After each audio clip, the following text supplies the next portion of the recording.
You are listening to MCC Votes and Seats, the podcast series of the Center for Political Science of Mathias Corvinus Collegium.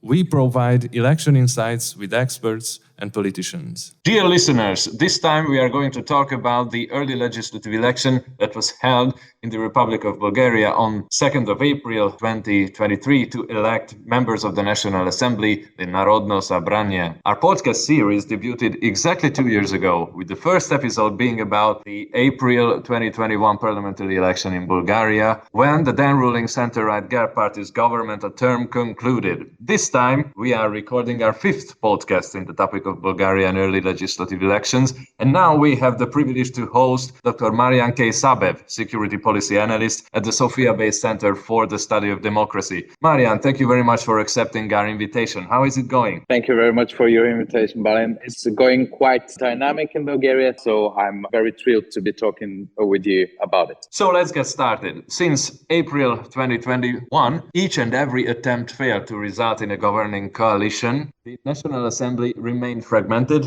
following the last election in the fall of 2022. We are talking about a constant political crisis in Bulgaria that started in the summer of 2020 with the protests against the Borisov cabinet. And it still goes up until today. Headed by former Prime Minister Boyko Borisov, the right-wing two-party political coalition, GERB SDS, finished in the first place this time in the election, with 25.4% of the votes, securing 69 parliamentary mandates. GERB is closely followed by the electoral coalition of We Continue the Change and Democratic Bulgaria, a liberal conservative anti-corruption alliance headed by PP leaders, former Prime Minister Kiril Petkov and Economy Minister Asem Vasilev, as well as Hristo Ivanov and Atanas Atanasov from Democratic Bulgaria. This formation received 23.5% of the votes, that equals to 64 parliamentary seats. That is 9 mandates less compared to their previous parliamentary representation. The far-right Revival Party of Mr. Kostadin Kostadinov gained 13.6%. That provides the Nationalist Party 37 parliamentary seats. That is a significant rise for them. The former kingmaker, the Turkish ethnic party, the Movement for Rights and Freedoms, maintained its positions, while the socialists, the successors of the former Communist Party, continued their decline. Led by singer and TV host Slavi Trifonov, the anti-craft and anti-status quo ITN, there is such a People Party, also entered the parliament after having fallen out in the 2022 election. Mariyan, how do you see? Was the victory of GERB a surprise? And what were their main messages? No, the win was not a surprise.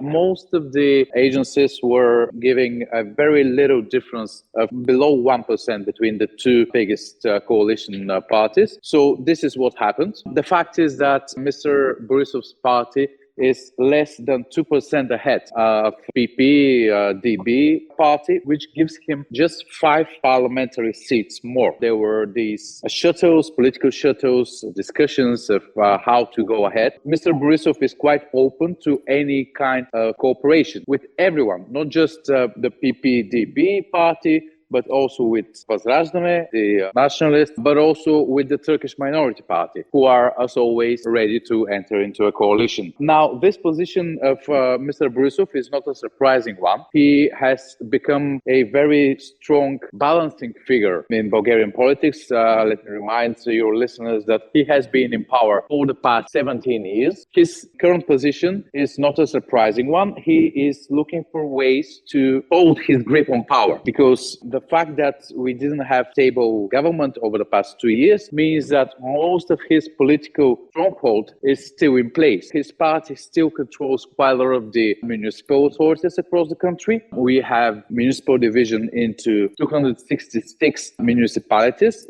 divided across 28 regions in the country. GERB controls most of them. The differences in the two biggest cities, Sofia and Plovdiv, both go to Mr. Petkov's coalition, Продължаваме промяната, Демократична Bulgaria, which is, again, not a surprise. These two cities are actually the living hubs of the country. Most of the working force, most of the education institutions, most of the business happens within these two big metropolitan areas, which Продължаваме промяната Демократична Bulgaria managed to convince in their own political agenda. On the other side, you have Mr. Borisov's persistent control over rural areas where the new political parties didn't manage to get across with their messages, with their connection to the electoral force. It is, I believe, natural that Mr. Borisov managed to keep even a small one, but still a winning position in this election. So now we can claim that Mr. Borisov and his party, the GERB, did not really get back any voters, any votes, or did not really attract new voters in this election, right? No, I wouldn't say so. The turnout is pretty much the same as it was the last time. So last time we were looking at 39.5%, and now we're looking at 40.2%, which is a very, very minor difference. Now, what is important to note here is that the legislation on voting changed quite heavily. The last elections were held entirely on machines, while the ones that we just had last week were a mixed one where the machines were still used, but they were just printing ballots. So we didn't have machine counting of the votes that were cast through the machines, but instead the ballots were printed out and they were counted in hand. Now, this caused enormous trouble for the Electoral Commission, which is, by the way, still trying to count votes in certain sections. There are many irregularities in counting. You can imagine that removing the machines from the process brings back the human factor. In Bulgaria, we do not have a license or any kind of threshold for a person to be a member of an electoral committee. This naturally leads to certain expected irregularities, some basic mistakes that might occur, but evidently from what we see from reports from political parties, but also media reports, media investigations, there's still quite a lot of issues to be covered by the Electoral College, and we are very interested in what is going to be the decision on how are the next elections going to take place. Because obviously there's a new system that was introduced between the elections. By the way, it was initiated by Boyko Borisov's GERB party, but with the support of Turkish minority party, DPS, and the socialist БСП. It introduced more trouble than it actually solved. And it didn't bring that many more people back to the voting room. So Borisov campaigned with the slogan, "For a stable Bulgaria again," reflecting on the fact that since 2021, Bulgaria is in a constant political crisis without a stable government and so on and so forth. And without a budget. And without a state budget, which is it's related to many important issues. And the main message of PP, We Continue to Change, led by former Prime Minister Kiril Petkov, their slogan was, "There is a way and there is an option." What do you think is the bigger brand, Kiril Petkov or his party, We Continue to Change? The bigger brand is definitely We Continue the Change, because Kiril Petkov led this movement, but in very few months he managed to create a team, most of whom are quite popular. They're gaining momentum. They're people who stand out for themselves, not for their leadership alone. And together they form a team that is well recognizable. They can appear autonomously, they can speak autonomously, but again in a single voice. Mr. Hristo Ivanov doesn't seem to be able to be speaking in a language that is close to the minds and hearts of young people. This is why his electoral base changed a bit. They are growing a bit older. They are growing more distant to politics, even though that they are still strong. Actually, PP lost quite a lot of votes, about 50,000. But the other side of the coalition won 10,000 more. So it is a question for much deliberation and analysis. What is going on in this coalition? Who should be the leader? And should there be a strong leader or a leadership committee, as it is in most political parties in other countries? Or the Bulgarian society is still very much used to having a single strong man, and this will be the way forward? You cannot say the same thing for Boyko Borisov's GERB party. There you have the strong man. You have the leader, who is Mr. Boyko Borisov. He is a former firefighter. He used to be the personal bodyguard of our former autocratic ruler back in socialist times. He has this figure where it is all about himself. So with this situation, you can understand how this collective team effort that Mr. Petkov is promoting is a bit more appealing to people who live in the metropolitan area. On the other side, you have to note that this campaign was a very weak one. None of the political parties actually thought that these elections will have the capacity to change anything. Insofar, they didn't invest so much time and resources in it. We are getting reports over the past 2 days on how much the different political parties spent on the elections and when did they spend it. So most of the spending happened over the last 10 days before the elections. Political parties decided not to go for it. And again, it was 2 times less than what they invested on the elections before that. The way of campaigning also differed quite heavily. Mr. Borisov was appearing in big audience halls with quite a lot of elderly supporters there. He made sure to proclaim Petkov as the reason for this instability, the reason that everyone's salaries are stagnating, are not going up. He made sure to point out that somehow inflation was related to the fact that he was not in power.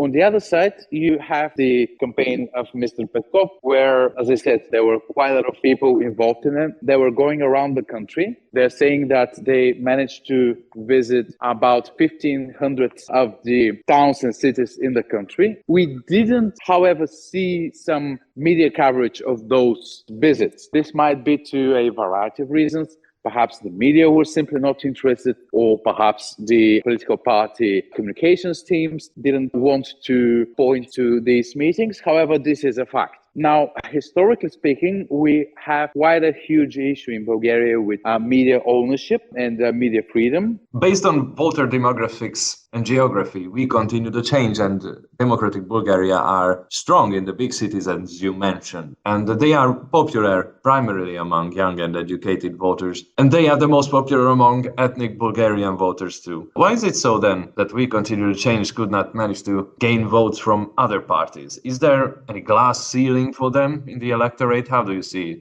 Here, it's very important to have a look at the other 60% of voters that didn't get to vote, that decided that are not interested in the political process, or that their vote wouldn't change anything. The purpose of Mr. Petkov's political coalition was to gain momentum within this strata of voters, and they couldn't. Evidently, they didn't manage to increase the voting turnout. Their key message, "There is a way," is the simplest way of reaching those people, of convincing them that there is indeed a way to live better, to have better standards of living. As you mentioned, that the voter turnout was quite low, around 40.6%, maybe a bit above the level of the previous election. However, besides this huge number of absentees, there was another option on the list. Voters could opt for not supporting any of the parties on the list. It gained 4%. 4% of those who went to the polls, they chose none of the parties on the list. So it's, again, very impressive. It is actually 4.5%, which is more than Ethan Suave Trifonus party got. It has become an internal joke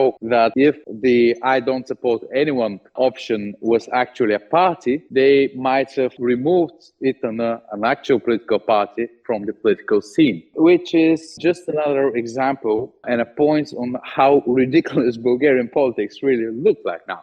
This option was actually introduced about a decade ago. It was introduced exactly for the reason of bringing to the polls people who don't usually vote, at least giving them an option to participate in the political process and declaring their position. The way it actually technically links to the way of counting the votes and the way of forming the political mandates of the representatives is a bit obscure, because these 4.5% actually get spread equally among the parties that actually go into parliament. So this option does not work for the purpose it stands for.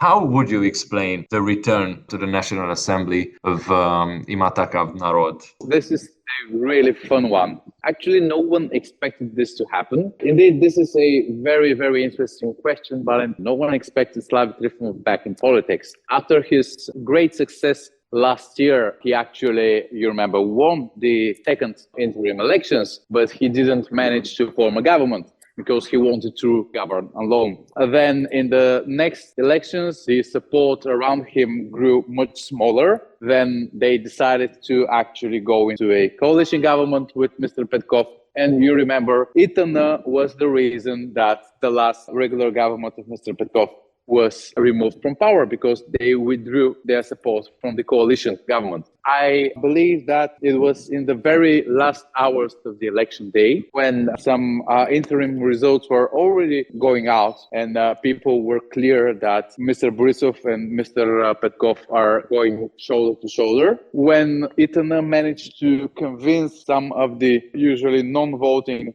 people to go out and get their protest vote for them. This is what gave the final push, and they managed to secure this additional 0.1% to actually get into parliament. I wouldn't say that DPS have lost that one. DPS is a stable element in Bulgarian politics. They have been there for the last 35 years since the socialist regime went down.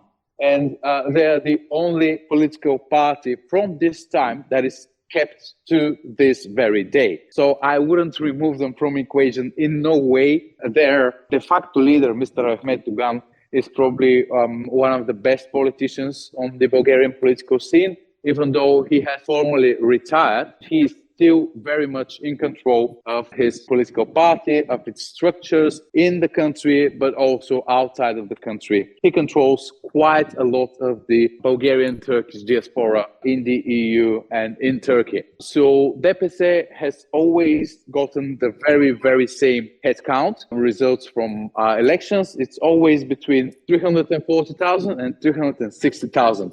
They don't move neither above nor across this threshold. Now, in the current state of affairs, they are indeed a bit isolated, but this is only on TV screens. This is mostly due to a series of corruption scandals that are associated with a couple of their members. A very notable media magnate, Delian Peevski, who was the reason for social disturbances and political disturbances a decade ago. He was a very important force to reckon with. Even Mr. Boyko Borisov, he realized that none of his government could survive without the support of Mr. Delian Peevski, related to DPS. Now, I expect that they will have a very, very strong role in the formation of our next government. Now, be it in an official capacity or unofficial support, they will be looking for ways to get a technocrat government, which will introduce the necessary agenda that is linked to their own political party agenda.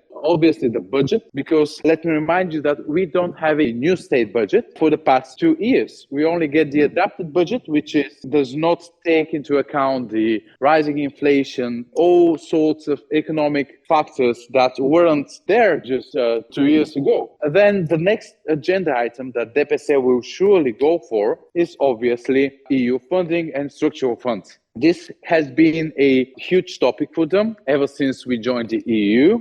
Many of the rural regions in the country depend on EU funding for their infrastructure, their social services. DPS, through its proxies in the European Parliament and the European political landscape, are managing those. So it is very important for them to be able to make things in Bulgaria work again in this way, so that their political regions, the regions that support them, receive all the funding that they need. They control just 4 of the electoral regions, and these are mostly populated by Turkish minority and Muslims. But when you travel across the country, you can see the difference. It is plain difference where the DPS is in power in the municipal parties and where it is not. We are talking about less developed regions of the country here. DPS, as you mentioned, is strong, for instance, in the Karjali constituencies, neighboring Turkey, or Razgrad region in the northeast of the country. And it seems that the party's electorate remains, the less educated people living in the countryside, mostly consisting of people from the Roma or Turkish minority or Muslims, and Bulgarian citizens living in Turkey, for instance, the right to vote. Indeed. Another party that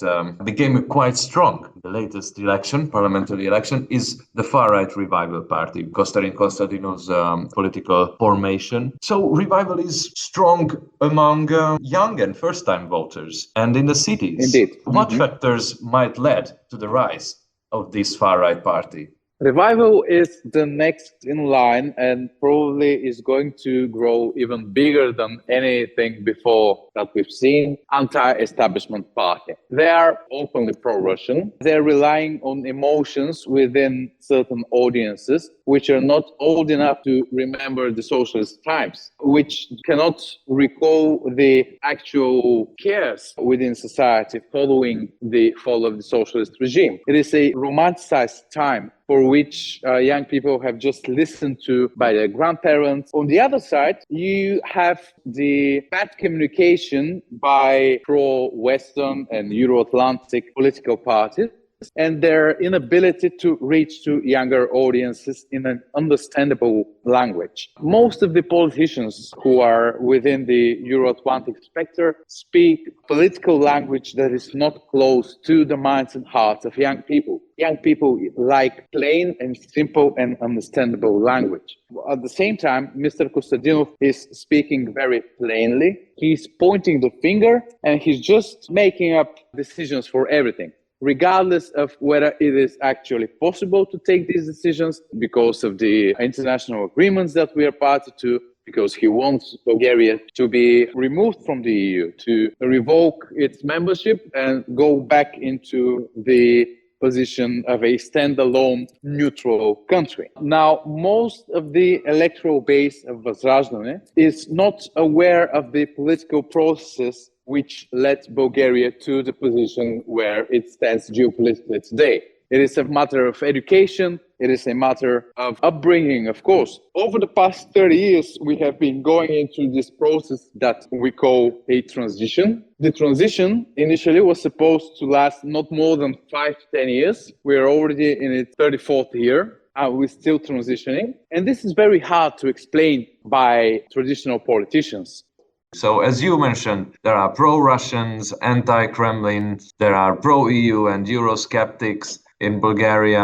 And in political terms, there seemed to be a club consisting of the old elite, the so-called status quo parties or parties of the paper coalition, as you put it. So GERB, the socialists and the DPS that supported the idea of bringing back the paper-based voting at the parliamentary elections. And on the other hand, there are the anti-establishment parties such as We Continue to Change, Democratic Bulgaria, Ima Takav Narod, and those parties that were born after or during the protests against the Boyko Borisov government. And we have the far-right parties that, as you kindly mentioned, that, for instance, Revival also can be seen in anti-establishment party in a way. So can we foresee an old elite versus new faces divide in Bulgarian party politics? Or do you think that the fragmentation will keep on going? To be honest, Marin, I expected 8 parties to make it to parliament. So it wouldn't be correct of me to make a prediction right now. I wouldn't put it as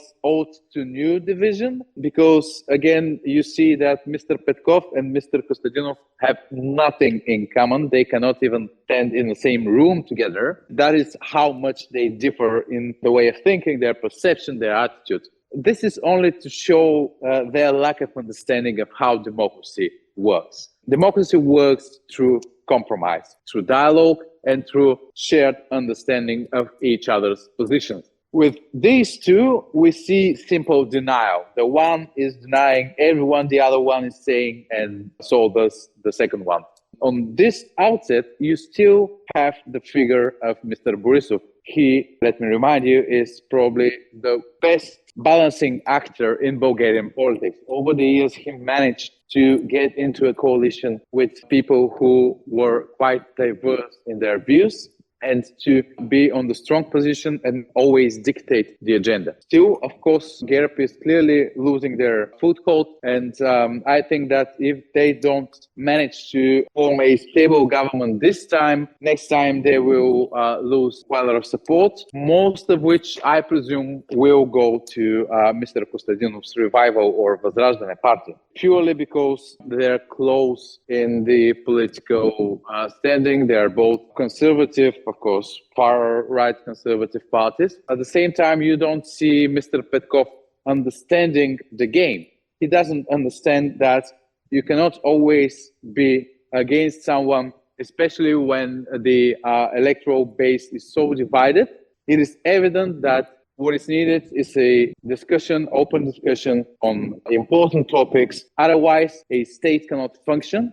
You know, Bulgaria is one of the oldest countries in Europe. We have persisted for many, many centuries and have always managed to have a working administration. Today, this is on the verge of disappearing, especially when you look at some of the regulators that you have in different sectors. These are institutions that are outside of the executive and the legislative and the judicial branches of power. These are regulators that control certain segments of economy, for example, the energy regulator, the regulator on communications. These are all institutions who have lost their legitimacy because their terms have expired over 2 years ago. Our Supreme Judicial Council's term has expired 18 months ago. So they are making decisions in an illegitimate manner. It is still legal because it is the National Assembly that needs to select and elect new members. But I imagine that in a few years' time, we might get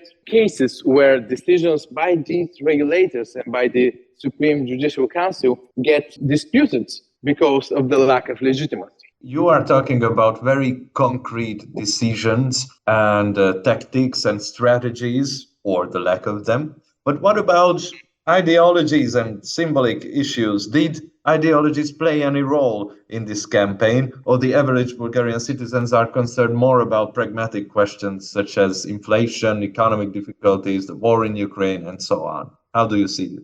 Well, this is another line of division. On the one side, you have Mr. Petkov's supporters who are strong idealists, who believe that no matter what, corruption should be battled.